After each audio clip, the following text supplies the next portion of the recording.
नमस्कार मित्रांनो.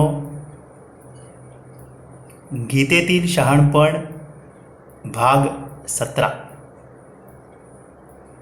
अधिकरण 13, प्रभाग 2 मध्ये तुम्हा सर्वांचं स्वागत आहे. गीताईने सुरुवात करतोय.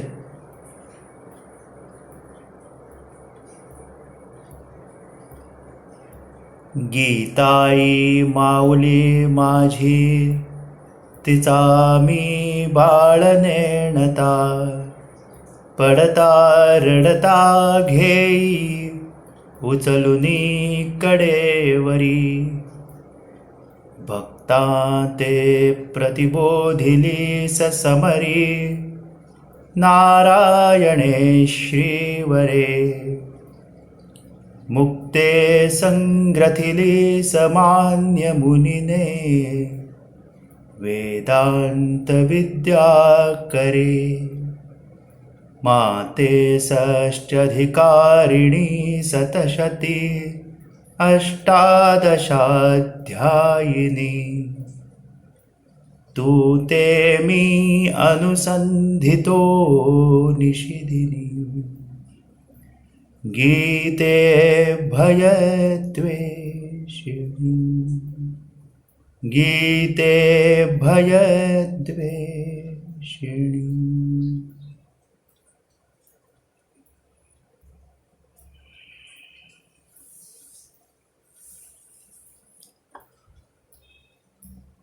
अधिकरण 13 चं नाव आहे दिव्य जन्मकर्मे. तेव्हा गेल्या भागामध्ये आपण पाहिलं, पहिल्या 10 श्लोकांमध्ये, की भगवंताची दिव्य कर्म आणि भगवंताचा दिव्य जन्म हे नीट जाणून घेतल्यानंतर आपल्याला भगवत प्राप्ती होते. याचा विवेकदृष्ट्या विचार करताना आपण पाहिलं की सृष्टीची उत्पत्ती ह्याविषयी जेव्हा आपण चिंतन करतो, तेव्हा स्वतःच्या अस्तित्वाविषयीच्या अनेक संकल्पना स्पष्ट होत जातात, अधिक क्लॅरिटी येत जाते. आणि एकदा त्या सृष्टीचं जे चक्र आहे, त्या चक्राविषयी जाणून घेत असताना त्यामध्ये आपला रोल काय, ते सृष्टीचक्र व्यवस्थित चालू राहण्यासाठी, त्याचा बॅलन्स छान चालू राहण्यासाठी आपण कसं वागलं पाहिजे, ह्याचा एक अंदाज आपल्याला येतो.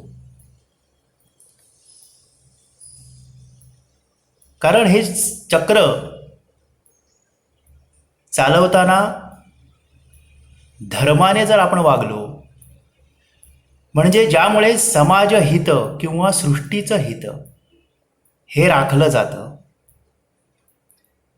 आणि अधर्माने वागलो म्हणजे समाजहित लक्षात न घेता किंवा समाजाला घातक असं वागत राहिलो किंवा सृष्टीला घातक असं वागत राहिलो, तर तो अव्यक्त परमात्मा जो कोणी आहे किंवा ही सृष्टीच आपोआप तिचा बॅलन्स राखण्यासाठी वेगवेगळ्या मार्गांनी पुन्हा पुन्हा जन्म घेते आणि तो बॅलन्स राखत राहते. आणि त्यातून संत वाचतात. संत म्हणजे कोण? तर जे ह्या सृष्टीचा चक्र चालू ठेवण्याच्या दृष्टिकोनातून आपलं कर्म करत असतात ते. आणि दुष्ट म्हणजे कोण? तर जे ह्या सृष्टीचक्रामध्ये अचानकपणे येऊन इंद्रियासक्त पद्धतीने, म्हणजे हाव हाव हाव अशा पद्धतीने वागून हे सृष्टीचक्र बिघडवतात. अशा वेळी हा बॅलन्स साधत असताना आपोआपच जे संत टिकणार आहेत, जे धर्म्य वागणार ते टिकणार आणि जे अधर्म्य वागणार ते संपणार. हे सांगायला कोणत्याही ज्योतिषाची आवश्यकता आहे असं मला वाटत नाही. हा एकदम सिंपल कॉमन सेन्स आहे. त्याच्यासाठी कुठल्याही मोठ्या फोरकास्टिंग सायंटिस्टची सुद्धा आवश्यकता नाही. एवढं आपण शिकलो की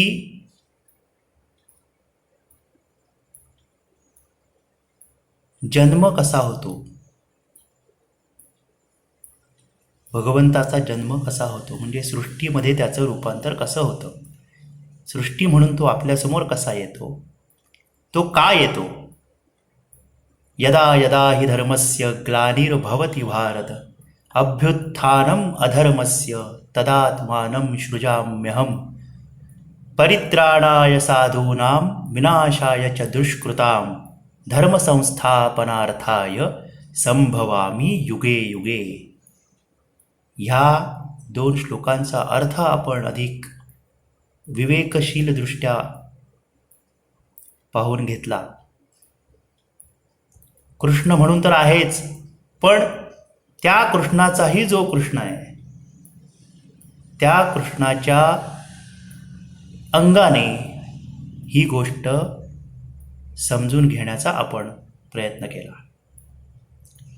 आणि त्यातून गती काय मिळते हे सांगत असताना भगवंतांनी जे 2 श्लोक म्हटलेले आहेत, गती म्हणजे त्यातून निष्पन्न काय होतं हे सांगत असताना भगवंतांचे 2 श्लोक सांगून पुढे आपण ती सुरुवात करूया, पुढच्या श्लोकांना सुरुवात करूया. तेव्हा अधिकरण 13 मधला 9वा श्लोक. जन्म कर्मे अशी दिव्य जो माझी नीट ओळखे देह गेल्या पुन्हा जन्म न पावे भेटुनी मज.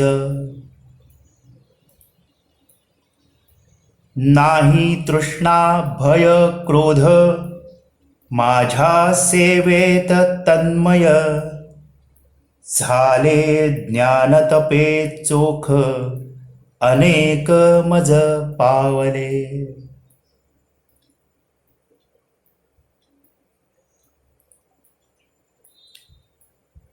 तर एकदा ज्ञान तपाने चोख झाल्यानंतर म्हणजे जाणून घेतल्यानंतर भगवंताची प्राप्ती होते. हे एक निर्विवाद अशा प्रकारचं साधन झालं. परंतु त्यापेक्षा वेगळी साधनं वापरणारे भगवंताला भेटू शकत नाहीत का? त्याचं उत्तर आता आपल्याला भगवंत पुढच्या श्लोकापासून देत आहेत आणि म्हणतायत, 11व्या श्लोकामध्ये म्हणतायत, भजती मज जे जैसे भजे तैसाची त्यांसमी माझ्या मार्गास हे येती लोक कोणी कडूनिही. भजती मज जे जैसे भजे तैसाची त्यांसमी. पुढे भक्तियोगामध्ये 4 प्रकारचे भक्त आपल्याला भगवंतांनी सांगितलेले आहेत, ते आपण पुढे पाहणार आहोत. परंतु ह्या मूलभूत ओळीचा अर्थ घेताना आपल्याला असं म्हणता येतं की ज्या प्रकारचा विचार आपण करतो त्याच प्रकारचं फळ आपल्याला मिळतं. म्हणजे तो विचार ज्या लेवलचा असेल त्या लेवलप्रमाणेच आपल्याला फळ मिळतं.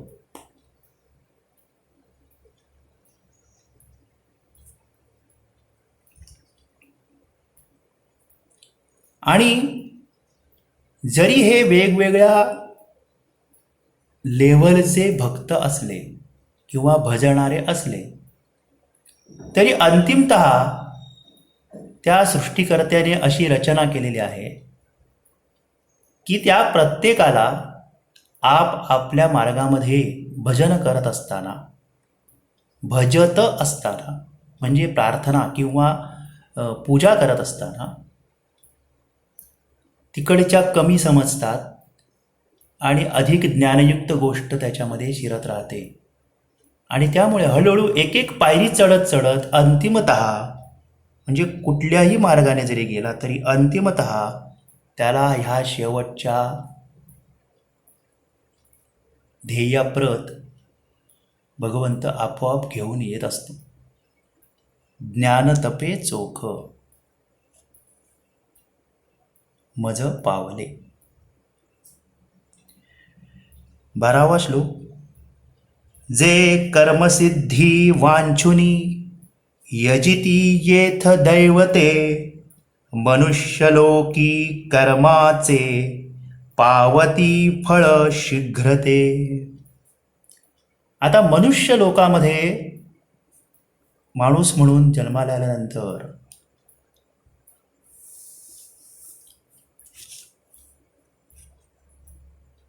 आपण अनेक दैवतांची पूजा करतो. तर ते दैवतांचंही दैवत आहे ज्याला आपण अव्यक्त अविनाशी असं तत्व म्हणालो. त्या तत्वाच्या व्यतिरिक्त लोक वेगवेगळ्या दैवतांच्या नादी लागतात. हा शब्दप्रयोग टिळकांनी केलेला आहे. दैवतांच्या नादी का लागतात पुढे 7व्या अध्यायात ह्याबद्दल अधिक चर्चा आहे. म्हणजे ह्या दैवताच्या ठिकाणी कृष्णसुद्धा आला.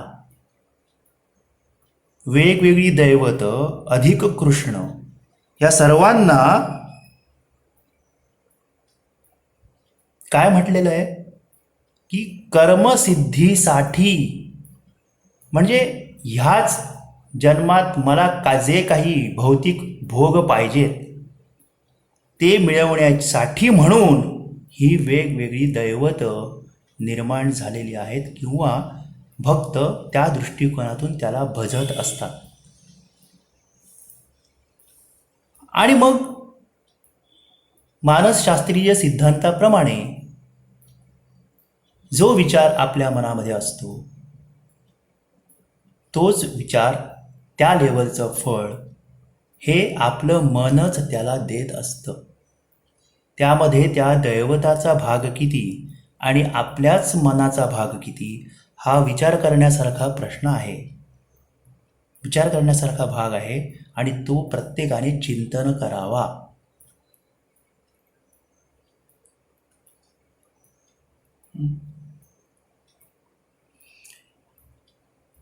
पुढे अध्याय 13 मध्ये म्हणतायत निर्मिले वर्णमी चारी गुणकर्मे विभागुनी करुणी सर्व हे जाण अकर्ता निर्विकारमी.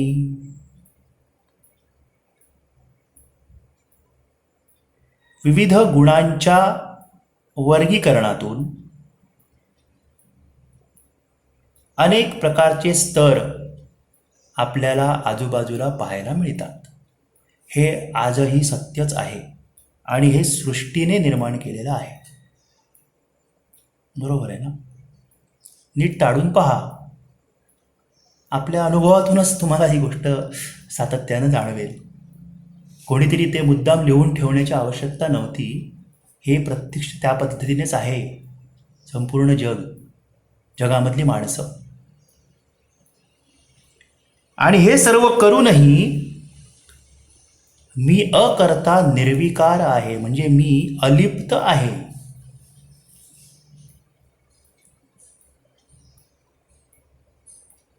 पुन्हा ह्या ठिकाणी मी म्हणजे कृष्ण नव्हे, कृष्ण असा फिजिकल व्यक्ती म्हणून आपण ह्या ठिकाणी न घेता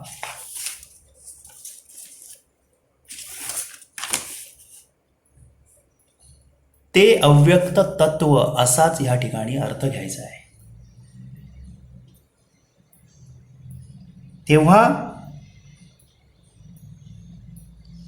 त्या अव्यक्त तत्व, ते जे अव्यक्त तत्व आहे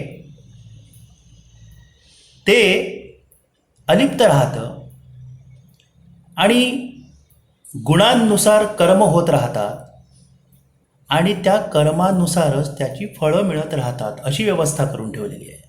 त्यामध्ये ईश्वराचा प्रत्यक्ष हात कधी नसतो, तो नेहमी अलिप्तच असतो, आपल्याला जरी वाटलं. म्हणून दैवत आणि ईश्वर यामध्ये खूप मोठा असा अंतर आहे, ते आपण समजून घेतलं पाहिजे. श्लोक 14. कर्मेन बांधिती माते फळी इच्छा नसे मज, माझे स्वरूप हे जाणे तो कर्मातही मोकळा. पुन्हा इन्सिस्ट केला आहे की फलाशा सोडून कर्म करणे, कारण स्वतःचंच उदाहरण या ठिकाणी घालून दिलेलं आहे. एवढे सगळे वर्ण किंवा विविधता निर्माण केली आणि तरीही मी अलिप्त आहे, त्याच पद्धतीने तू सुद्धा फलाशा सोडून कर्म करण्याचा विचार डोक्यात ठेव, म्हणजे आपोआपच त्या कर्माच्या बंधनापासून मोकळा राहशील. म्हणजे मानसशास्त्रीयदृष्ट्या स्ट्रेस फ्री राहशील, अनाठाई स्ट्रेस घेणार नाहीस. कारण ते कर्म कोण करतंय याविषयी तुझ्या डोक्यात पूर्ण क्लॅरिटी राहील. आणि आजचा शेवटचा श्लोक असा 15वा.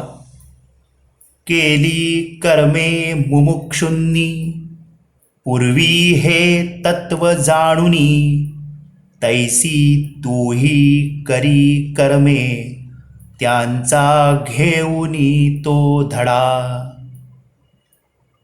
केली कर्मे मुमुक्षुंनी. मुमुक्षु म्हणजे ज्यांचं ध्येय मोक्ष हे आहे. आध्यात्मिकदृष्ट्या मोक्ष शब्दाचा अर्थ जन्म मरणातून सुटका असा जरी असला तरी आपण आपल्याला जेवढी बुद्धी आहे त्या बुद्धीच्या जोरावर एवढीच उडी मारू शकतो की मोक्ष या शब्दाचा अर्थ निदान मरणाच्या अंतिम दिवशी मनामध्ये सेल्फ सॅटिस्फॅक्शन राहावं, सेल्फ फुलफिलमेंट राहावी. एवढ्या दृष्टीने तर आपण हे नक्कीच करू शकतो. आणि म्हणून ह्या मुमुक्षूंचा धडा, कारण हे सगळे ह्या मार्गाने वागले, जे मोक्ष मार्गासाठी म्हणून जगले ते ह्या मार्गाने वागले, त्यांनी जी कर्म आहेत ती फलाशा सोडून केली आणि अलिप्त भावनेने केली. तेव्हा फलाशा सोडणं, त्यातलं माझेपण सोडणं आणि त्यात अलिप्तता राखणं, हा एक विशेष विचार गीता देते आहे. तो आपल्यामध्ये कसा रुजवायचा हे आपण पाहत राहायचं आहे आणि तोच आपला पुढच्या वेळेचा गृहपाठ असणार आहे. तेव्हा 13वं अधिकरण आपण या ठिकाणी संपवतोय आणि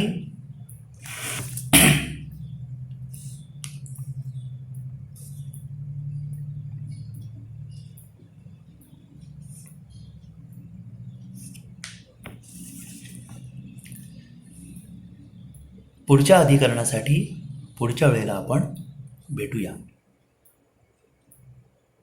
सर्वेपि सुखिनः सन्तु, सर्वे सन्तु निरामयाः, सर्वे भद्राणि पश्यन्तु, मा कश्चित् दुःखमाप्नुयात्.